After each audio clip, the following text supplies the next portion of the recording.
Panic at Station 2891 is a feature film for Series 2 of Final Girl where you'll be fighting against the organism at Station 2891. This scenario starts with no killer on the board and instead has 3 exposed victims that you'll have to test throughout the game to find out if they are safe or assimilated. Assimilated victims become mutated organisms. There are 3 different organisms and you will always face at least one, but there can be up to 3 in a game. Station 2891 is a cold, remote location that can kill off victims and damage the enemies in Final Girl with Frostbite if they stay outside too long. There's also only one exit and it requires loading victims onto the helicopter and flying to the Arctic airport to save them. In this video I'll go over the special rules for the organism and Station 2891 and clarify some commonly misplayed rules and cards. If you want a general overview of how to play Final Girl, then check out my rules video before you watch this one. Set up Station 2891 as normal, but notice there's only one exit space. Place the helicopter token on this space in the helicopter card next to the board. Place the Skidozer token on one of the 2 outdoor spaces that's adjacent to a search space. You start with a 2-way radio in your inventory, so take one out before setting up the other item decks. Finally, add the Fly Faster card to the action tableau. The organism killer board looks quite a bit different than other killer boards. There are 6 oversized organism cards and 3 of them have exposed victims on one side that look like this. Shuffle them and place them face down on the killer board here. There is no space for the finale on the board, but shuffle the finales together and place one next to the killer board for later. Place a test kit item card face up above each of the item decks. Most locations only need 3, so return the 4th back to the box. Shuffle the 3 test result cards and place them face down next to the board. Next, you need to randomly determine which victims have been exposed. You can use whichever method is easiest for you, but I'll describe the way I do it here. Count up all the victims on the setup card and take 3 less yellow meeples and put them in a cup or bag. Then take the 3 special victim meeples and add them to the cup too. Mix them up and place them on the location as directed by the setup card. Then swap out the special victim meeples for the red, gray, and black exposed victim meeples. The order doesn't matter, they're all equivalent at the beginning of the game. If you're playing at Station 2891, then you're done with setup, but if you're playing the organism at a different location, then add the lab token to the killer's starting space as shown on the setup card. There is no killer at the start of the game, instead there will be 3 exposed victims. You must test all the exposed victims and find out which ones are safe and which ones are assimilated. To win, you must test all the exposed victims and destroy all the mutated organisms. There will always be at least one mutated organism, but there could potentially be up to 3. The 3 exposed victims are considered normal victims with a few exceptions. They will follow you like normal, but they cannot be saved. They can never turn into a special victim by an event, so ignore them for that purpose and choose a different victim based on the event card. If there are no normal victims left, then just discard the event and it has no effect. They may never be targeted or killed by a mutated organism later in the game. Whenever they are killed by a tarot card, event, or other effect, then immediately test them to see if they are safe or assimilated. I'll explain testing in more detail next. Lastly, exposed victims always panic in the panic phase regardless if a victim has died this turn. This one is tricky to remember at first, but after the killer phase, roll a die for each exposed victim and panic them in that direction. Remember that some spaces don't have all the numbers, so if you roll a number that's not shown, they stay in the same spot.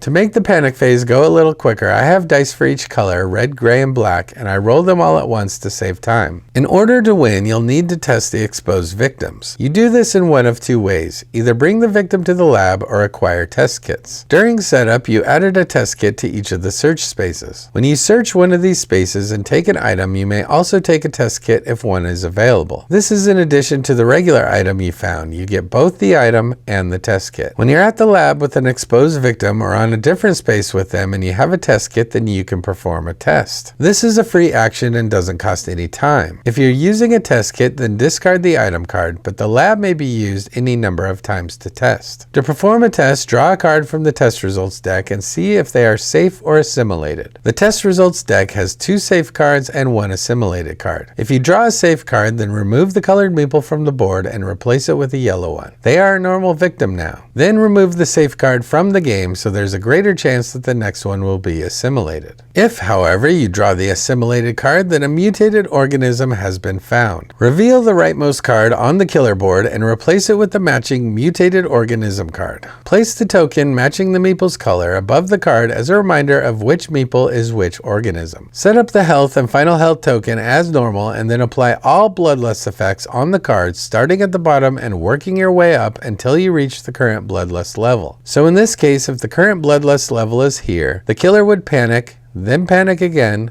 then target the closest victim and attack, and finally panic again. Note that when they move and attack, you use the values from the current Bloodlust level as indicated by the marker here, which in this case is 2 attack and 2 movement, not the value down here at the level of the action you're doing. After you've completed all the Bloodlust effects, shuffle the assimilated card back into the test results deck. So safe cards are removed from the deck after you reveal them, and the assimilated card is always shuffled back in. If you're unlucky enough, you might get all 3 organisms in your game. Mutated organisms are considered killers, not minions, and there are 3 different ones: fast, tough, and strong. They all have different health, killer actions, finale actions, and bloodlust tracks. During the killer phase, you will resolve their killer actions one at a time from left to right. So if you have 2 organisms out, then you do the leftmost killer action first, and then the rightmost killer action, and then you'd flip a tarot card. If there's a killer action on the tarot card, then all the killers will perform that action from left to right again. However, at the beginning of the game, there won't be any organisms revealed yet, so in that case, you won't have any killer actions to resolve during the killer phase, but you will still flip a tarot card and do everything possible. If there's a killer action on the tarot card, but no organisms in play, then just ignore the killer action and do the rest. Mutated organisms don't have any dark powers, but once the tarot deck runs out, you will reveal their finale. You reveal 1 finale card no matter how many organisms are out, and it applies to all of them. From now on, during the killer phase, you will do each organism's killer action and finale action from left to right. So with all 3 organisms in play, you will do the left's killer action and finale action, then the middle's killer action and finale action, and finally the right's killer action and finale action. Now this is where things can get complicated if one of them kills a victim and increases bloodlust. You'll have to remember where you were at on the killer actions, but pause to do all the bloodlust actions before coming back to finish the killer actions again. I usually set a die on the action that triggered the bloodlust increase to remind me where I'm at. When bloodlust increases, you'll do each organism's bloodlust effect from left to right. If there are no organisms yet, then just increase the bloodlust marker and there won't be any effects until later when you find an organism. If there's only 1 organism out, then this is the same as every other killer, just apply the bloodlust effect as usual. But if you've got more than 1 organism out, make sure to do them from left to right. So in this example, if bloodlust increased by 1, we'd first reveal an event, then the strong organism would target the closest victim and attack, and finally the fast organism would target the closest victim and attack too. If a victim dies as a result of this and bloodlust increases again, then finish applying the current effects from left to right before moving on to the new bloodlust effects. But as before, when you see the movement or attack icons, refer to the movement and attack values for the level where the bloodlust marker is currently at. Notice the organisms often target the closest victim and attack. I want to remind you that killers never waste an attack, so if there's no victims in the organism space but the final girl is there, they will attack her instead. As you can see, things get complicated with multiple organisms, but we're trying to kill them, so let's talk about their final health tokens. If there's only 1 organism in play, then treat it the same as a normal killer. When you kill them, flip over their final health token, and if it's blank, then they are dead and removed from the board. And if it's not blank, then refill their health, give them a white health token, and end the current phase. However, if there's more than 1 organism in play, then you lay them on their side and finish the current phase before checking their final health token. If it's blank, then remove them from the game, and if it's not blank, then refill their health with a final health token and stand them back up. Remember that to win the game, you need to test all 3 exposed victims and defeat all the mutated organisms. If you defeat an organism and there's still exposed victims on the board, then you haven't won yet. Also note that you only get 1 extra die for horror rolls when any number of organisms are on their final health. So if 2 organisms are on their final health, you still only get 1 extra die. Generally, you'll be testing exposed victims at the lab or with test kits, but some tarot cards, events, or other game effects might damage and kill them. When this happens, you'll immediately perform a test to see if they were safe or assimilated. If they were safe, then remove the safeguard from the game, kill the victim, and increase bloodlust since they were a normal normal victim. If they were assimilated, then reveal the rightmost unrevealed card on the killer board and apply all the Bloodlust effects up to the current level as explained earlier. Remember that exposed victims are still victims, and the final girl can never attack victims directly. Also remember that exposed victims can't be targeted or killed by other mutated organisms, so ignore them during killer and finale actions. Even though there's no dark power card like usual, there are still minor dark powers in the terror deck. When you draw one, you attach it to the organism that's closest to you. If there are no organisms in play, then set it aside, and the next time an organism is revealed, then put it into play attached to them. That's it for the organisms, so let's look at Station 2891 next. There are 5 outdoor spaces on the map, including the helicopter exit space. All the top spaces here are in the main building, and the main building plus the tool shed and commander's hut are considered indoor spaces. This Frostbite icon will show up on various cards and will possibly cause damage to anyone outside. Frostbite affects everyone, the final girl, enemies, and victims, even exposed victims. When you see this icon, anyone outside that already has a Frostbite token will lose 1 health. Then anyone outside who doesn't have a Frostbite token will gain 1, so place a token underneath them. During the upkeep phase at the end of the round, remove all Frostbite tokens from anyone indoors. Notice that Frostbite doesn't do damage every round. It's only when you see a Frostbite icon on terror cards. Also notice that exposed victims can die from Frostbite, and when this happens you'll immediately test them as explained earlier. The most noticeable difference from other locations is that there's only 1 exit space, and you'll have to use the helicopter to transfer victims from Station 2891 to the Arctic airport. When the helicopter token is on the exit space, you may freely move it and up to 3 victims that are on that space to the Arctic Station 2891 space of the helicopter card. The final girl does not need to be on the exit space, only the helicopter and the victims. You can take less than 3 victims if you want, but once the helicopter has been moved to the card, it cannot land again until it makes it to the Arctic airport and back. Victims on the helicopter card cannot be targeted or killed for any reason. This helicopter icon means the helicopter may move 1 space on the helicopter card. This is mostly achieved with the Fly Faster action card, but it may show up on certain tarot cards too. Some tarot cards, like this one, show the Frostbite icon with an arrow and then the helicopter icon. This is telling you to apply Frostbite first and then move the helicopter 1 space. If the helicopter is still on the board, then you don't need to move it, but if you want to, you can transfer the helicopter to the card at this time and move it now. Once the helicopter reaches the Arctic airport, the victims are saved. Remove all the victims and put them on your final girl card like usual. If this happens outside of the action phase, then wait until the beginning of the next action phase to save the victims and gain the rewards. After the victims are saved, you have to bring the helicopter back to Arctic Station 2891 with helicopter icons in the same way. Once the helicopter reaches the bottom space on the card, you can move it back to the board at any time, even during the killer phase. Basically, the card space is the same as the board space, and it is free to move the helicopter back. You don't need an extra helicopter icon to do so. Fly Faster is a new card in the action tableau that helps you move the helicopter. There's only 1 copy available and it costs 1 time to purchase. On 2 successes, you move the helicopter 2 spaces and lose 1 time. On 1 success, you move the helicopter 1 space and lose 1 time. And on a fail, you either lose 1 time or spend 2 time to resolve the card again with a new horror roll. The last thing to go over is the Skidozer. It starts the game in one of the 2 spaces adjacent to an outside search space, and it requires the Skidozer keys to use. The Skidozer keys are an item with only 2 uses. When you have the keys and you're in the Skidozer space, you can do one of 2 actions. Either move to any other outdoor space or ram the lab. To ram the lab, you must be in the outside space next to the lab right here. Place the whole token there, which makes those 2 spaces adjacent for the rest of the game. So that's all the special rules for the organism and Station 2891. Now I'm going to go over some frequently misplayed rules and cards. First up is that you need to test all 3 exposed victims. If the first 2 are safe, you don't automatically assimilate the last one, you still need to test them in some way and then kill the resulting organism. Next is Station 2891's Flamethrower, which is different than the USS Conrad's Flamethrower. It's got a range of 0 and only 2 uses. The Flamethrower must be kept in your hands, and you may not have any items in your backpack, so everything you're currently carrying, including test kits, must be discarded. It doesn't require an attack action, and instead once per action phase you can deal damage equal to half the killer's health rounded down, or you can kill all minions in your space. This means that if the killer is at 1 health, it won't do any damage since the damage is rounded down. It's worth worth noting here that you can choose to discard an item from your inventory at any time, which will remove it from the game. So if you really need a test kit or some other item, you can discard the flamethrower and take it. Next is the roller skates item, which lets you ignore the 2 hallways in the main building for movement, but reduces your movement by 1 when you start outdoors. It's not considered to be in your backpack, but can be kept there. This means you cannot choose to discard it later. You're stuck with the roller skates for the rest of the game. Finally, I will reiterate the rule I forget the most. You start with a 2-way radio at station 2891. It really helps get victims to the helicopter. Alright, and that's how you play Panic at Station 2891. Let me know in the comments what you think of this feature film and how you'd rate it compared to the others in Series 2. If you found this video helpful, please give it a thumbs up and consider subscribing to me on YouTube. If you want to check out more of my videos, then click the links on the screen and maybe you'll find a new game to play. And with that, Michael Skeleton is out.